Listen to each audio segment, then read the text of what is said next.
나의 가장 견고한 방패. 오늘 기록된 말씀을 중심으로 해서 나의 가장 견고한 방패라는 제목으로 말씀을 잠깐 묵상하고 기도하려고 합니다. 우리 인간의 타락으로 생긴 감정 중 하나가 무엇이냐면 두려움이라는 것입니다.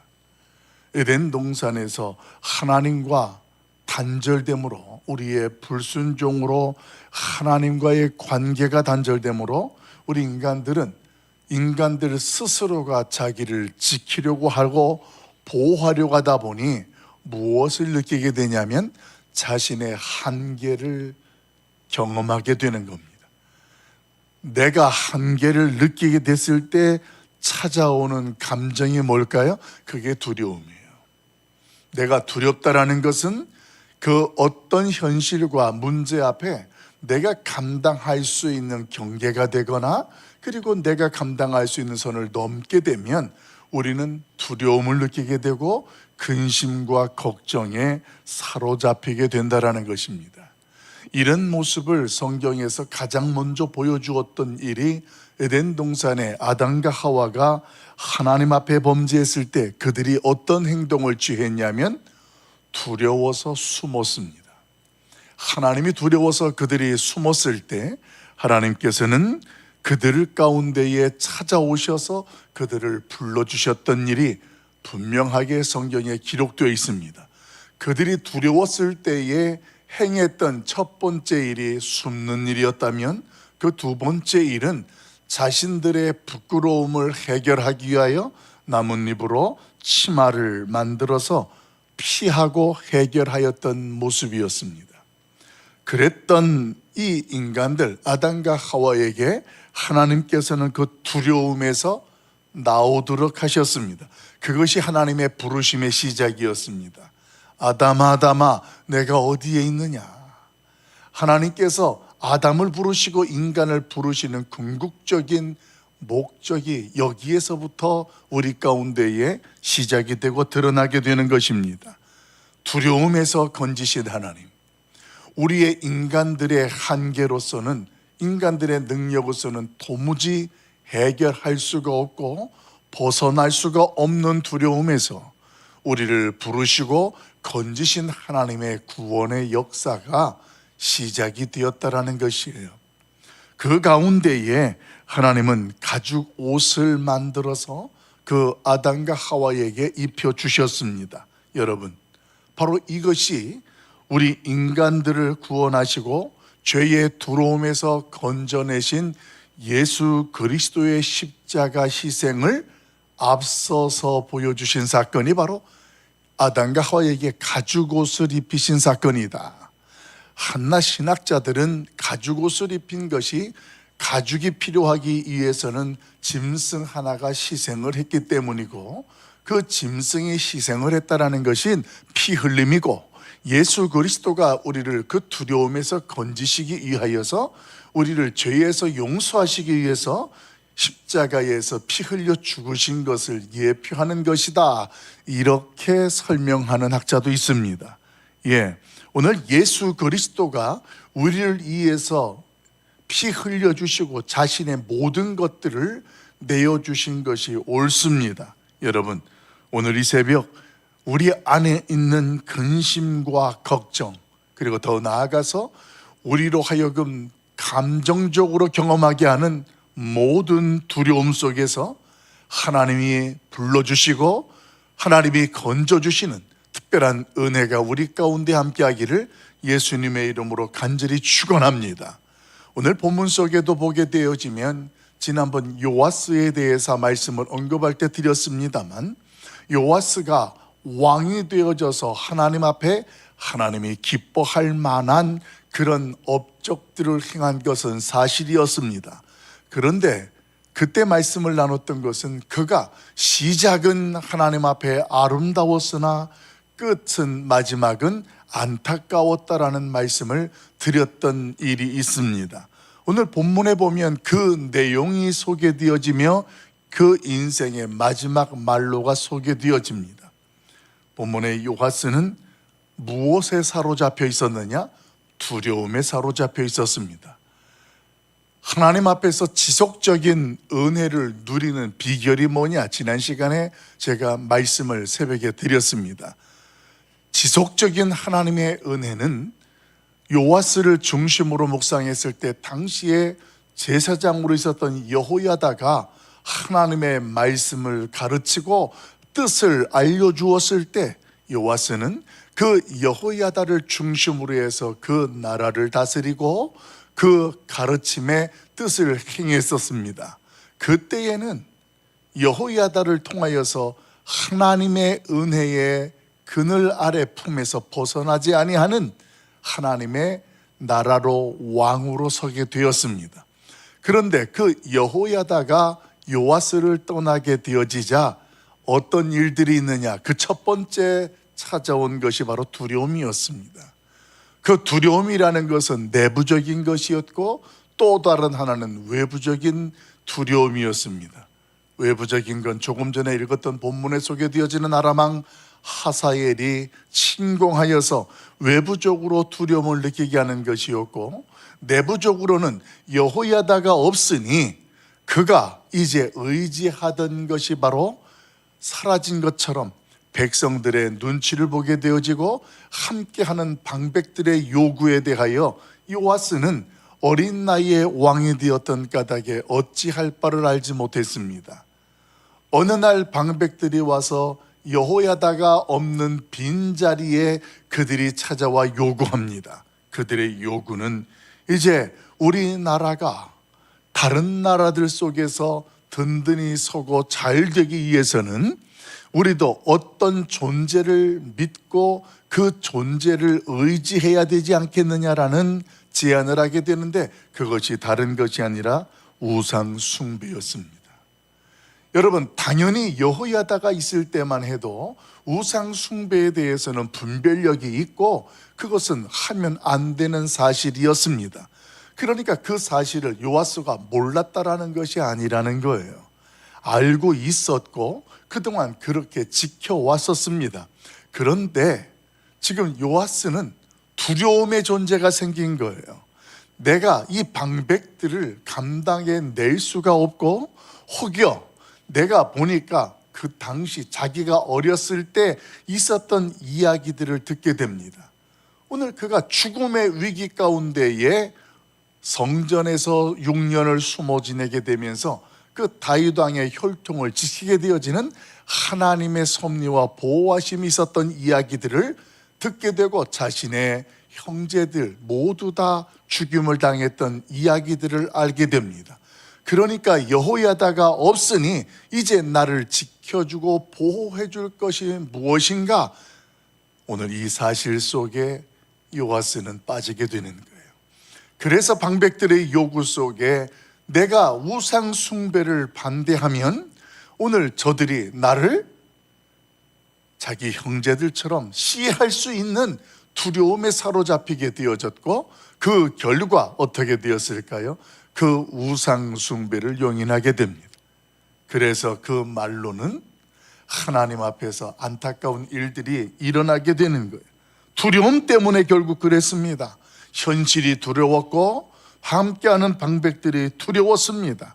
그래서 우상 숭배를 해결했지만, 그런데 여러분 여기서 놓치지 말아야 될 것은 그렇다고 해서 그 두려움이 해결된 것이 아니었다라는 것입니다. 우상 숭배를 하더니 하나님의 뜻도 모르고 그 하나님의 언약도 무시하게 되어지니 그 방백들이 어떻게 되었을까요? 더 악해지기 시작하는 거예요. 여러분, 여기에 비밀이 있는 거예요. 우리가 하나님 앞에서 어떤 신앙생활 충만한 은혜를 경험하다가 어느 순간에 어떤 것을 의지하고, 그 어떤 것이라는 것이 세상의 가치가 될 수도 있고, 또 어떤 것이 우리의 곁에 있는 가족이나 아들이나 남편이나 며느리나 딸이나 자녀들이나 누가 다 될 수 있겠죠. 그렇게 그들이 나의 보호자가 될 수 있을 것 같고 도움이 될 수 있을 것 같아서, 내가 충만할 때에는 그런 것들이 아무것도 아니었는데 내 인생의 노후를 어떻게 준비하고 어떻게 내가 해결할 수 있을까? 그러다 보니까 현실적으로 두려움이 찾아오고 막막함이 찾아와요. 그러니까 예전 같으면, 예전이라는 것은 하나님 앞에서 내가 충만하고 그 하나님 중심으로 섰을 때는 그런 것들이 그렇게 나로 두려움을 주지 않았던 것들이었습니다. 분별할 수 있는 것들이었습니다. 그런데 어느 순간서부터 내 인생의 마지막 노후를 내가 준비하지 아니하면 내가 나중에 짐이 되고 고생이 된다라는 현실 앞에 우리 스스로가 하나씩 예전과 다른 생각과 모습들을 취하게 되어진다라는 것, 이것은 저와 여러분이 공감할 수밖에 없는 현실입니다. 그런 현실 속에 보면 믿음이 더 충만해지거나 우리의 노후가 더 안정적이 되느냐? 아니요. 뉴스를 보고 우리의 주변에 일어나는 현실을 보십시오. 상상하지 않았던 일들이 우리의 주변에 일어나는 일들이 뭐냐면 모두가 더 공감하는, 세상이 이상해졌다, 점점점 세상이 악해졌다라는 것을 모두가 다 느끼고 공감합니다. 왜 세상이 더 악해지고 오늘 변했다라는 생각을 갖게 될까요? 오늘 그 이유는 내가 그 이전에 가졌던 하나님 앞에서의 모습과 지금 내가 서 있는 자리가 다르기 때문에 그래요. 그 자리가 동일하다면 그 세상에 일어나는 일들은 하나님이 없는 일, 세상의 방식과 가치로 그 인생들을 준비하는 모습이기 때문에 그럴 수밖에 없는 거예요. 갈수록 더 악해질 수밖에 없는 것이고, 일어나지 않아야 할 비극적인 가족들 간의 문제들, 관계들이 오늘 우리 가운데에 일어날 수밖에 없는 것이 세상 방식이고 세상의 악행이라는 것입니다. 여러분, 요아스는 어린 나이에 왕이 되었고 하나님 보시기에 성전을 보수하고 개혁하는 아름다운 업적도 있었지만 외부적으로 하사엘이 침공하는 현실 속에 오는 두려움, 내부적으로 신복들에 의해서 오늘 찾아오는 두려움을 감당하지 못하고 그는 이것들이 진정 나의 두려움을 해결할 수 있을 것이다 라는 착각에 빠지게 되고 선택하고 행하는 현실, 이것이 자신을 보호해 줄 수 있고 안전하게 지켜줄 수 있다라고 생각했던 그 어떤 것들은 점점점 악해지고 결국 읽었던 본문에 보게 되어지면 오늘 이 요아스 왕은 자신들의 신복에 의해서 죽임을 당하게 되어지는 결론을 성경은 소개해 주고 있습니다. 사랑하는 성도 여러분, 하나님께서는 이미 우리의 두려움을 아시고 해결해 주신 분이 하나님이신 줄을 믿을 수 있길 예수님의 이름으로 축원합니다. 이미 에덴 동산에서 우리의 두려움을 아신 분이 하나님이셨습니다. 그래서 그 두려움을 해결해 주시고 건지시기 위해서 언약을 맺으시고 이 땅에 예수 그리스도를 보내주셨습니다. 그 이야기는, 그 하나님의 언약의 성취는 이 땅에 살아가는 저와 여러분은 한계를 가진 존재이기에 누구나 두려울 수밖에 없는 존재입니다. 그래서 하나님을 나의 도움으로 삼는 자는, 하나님이 나의 목자이심을 믿고 살아가는 자는 그 두려움에서부터 하나님이 건지시고 지켜주시는 거예요. 오늘 그래서 찬송가 370장에 우리가 불렀던 찬송가의 첫 소절이 어떻게 됩니까? 주 안에 있는 나에게 딴 근심 있으랴. 할렐루야. 이게 성경에서 저와 여러분에게 깨닫게 하고 우리가 고백하는 복음이 되고 진리가 되는 거예요. 예수 안에 있을 때에 우리는 그 두려움에서, 우리의 근심과 걱정에서 자유하게 되는 거예요. 어디에 있을 때? 예수 안에 있을 때 결국 가장 나의 견고한 방패, 나를 지키고 보호해 줄 수 있는 것은 뭐냐? 이렇게 누군가 묻고 내가 고백한다면 하나님의 보호하심이 저와 여러분의 가장 큰 방패이고 가치가 되는 줄로 믿습니다. 그런데 우리는 눈에 보이고 현실적으로 판단되는 방식이 오늘 우리를 보호해 줄 수 있을 것 같고 우리를 그 두려움에서 건지고 해결해 줄 것 같다라는 착각을 하는 사람들이 생깁니다. 그 대표적인 사람이 요아스였어요. 결국 그 요아스의 마지막은 그렇게 안타깝게 되었습니다. 여러분, 하나님은 우리에게 어떤 분일까요? 그 하나님은 자신의 목숨까지도 내어주시는 사랑으로 우리를 찾아오신 분이에요. 자신의 모든 것을 내어주시면서 나를 불러주셨어요. 택해 주셨어요. 그분이 하나님입니다. 그 하나님을 내가 확신한다면, 내가 세상에 눈에 보이고 판단되는 방식 때문에 그 하나님을 외면할 수 있을까요? 그런 바보보다 세상에 없을 겁니다. 세상과 타협하고 의지하는 방식은 하나님의 보호하심을 뿌리치는 행동과 똑같은 거예요. 여러분, 부모가 가장 억장이 무너지고 섭섭할 때가 언제일까요?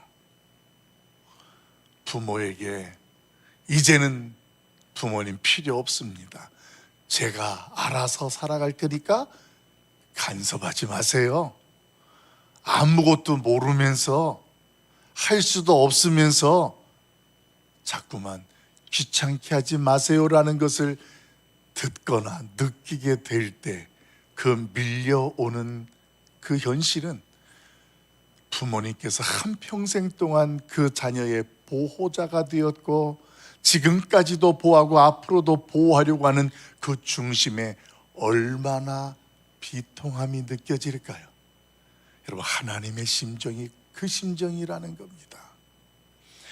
내가 너를 위해서 내 목숨까지 내어줬는데 어느 때는 하나님 감사합니다, 나를 이처럼 사랑하시는 분이 하나님인데 이렇게 하겠습니다, 저렇게 하겠습니다 했던 그 나의 모습은 어디론가 가고 사라지고 지금은 하나님 가만히 계세요, 이제는 제가 알아서 해볼게요. 여러분, 오늘 우리의 모습은 어떤 모습일까요? 나의 가장 견고한 방패가 예수 그리스도 안에 있는 우리의 모습의 고백이 되길 예수님의 이름으로 축원합니다. 간혹 이 정도는 되겠지, 내가 지금까지 봉사하고 내가 이렇게 헌신했으니까 이렇게 하면서 내가 중심이 되어지는 모습으로 서게 되는 순간, 이때가 위험한 거예요. 이게 가장 심각한 거예요. 그런 생각들 속에 사단은 우리를 가증한 길로 살살 이끌어갑니다.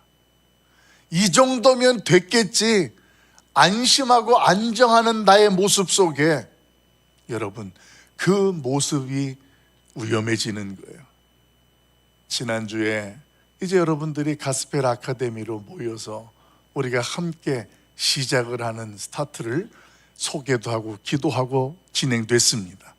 우리 장로님들도 다 과목 속에 참석하시고 우리 권사님들도 함께 하시고, 여러분, 하나님의 은혜는 말이에요, 누구에게나 동일하게 하나님이 베풀어 주시는데, 여러분, 하나님 앞에서 내가 하나님이 나의 보호자가 되시고 도움이 되신다라는 것을 고백하면 그 사람보다 지혜로운 자가 없어요. 이만하면 됐지, 이 정도면, 이렇게 생각되는 순간 나도 모르게 가증한 길에 살게 되고 안타까움이 우리 가운데 일어날 수 있다는 거예요. 우리 하나님은 다른 우리의 모든 것들을 다 용서해 주시는데 하나님의 은혜를 거부하는 것은 하나님이 용서하지 않아요. 성경에 기록되어 있지 않아요? 하나님 앞에 용서되지 아니하는 두어 서너 가지의 죄, 그러면서 하나님을 방해하고 무시하고 그 하나님의 거역하는 사람, 그런 사람의 죄는 용서할 수 없다라는 것. 그 말은 하나님이 용서하지 않는다라는 것이 아니라 어떤 뜻이에요? 그만큼 하나님께 다시 돌이키기가 힘들다는 거예요. 그 이야기예요. 그런데 그 자리에 특별한 은혜를 입는 사람들은 돌이키기도 하고 은혜를 경험하기도 합니다. 여러분, 이제 말씀을 정리하려고 해요. 자신의 착각이 진리가 될 수 없다라는 사실을 인정해야 합니다. 내가 경험한 것, 내가 깨달았다라는 그 어떤 것이 하나님의 말씀보다 앞설 수 없어요. 그 순간 악행이 되어지고 하나님 앞에서 보호막을 거부하게 되어지는 안타까운 일들이 일어나게 되기 때문에 그렇습니다. 이제 우리가 한 주간을 시작하고 달려가면서 하나님 앞에 하나님을 내 인생의 보호자로 삼고 그 하나님의 품 안에 속하는 하나님의 사람들, 우리 모두가 될 수 있기를 예수님의 이름으로 간절히 축원합니다.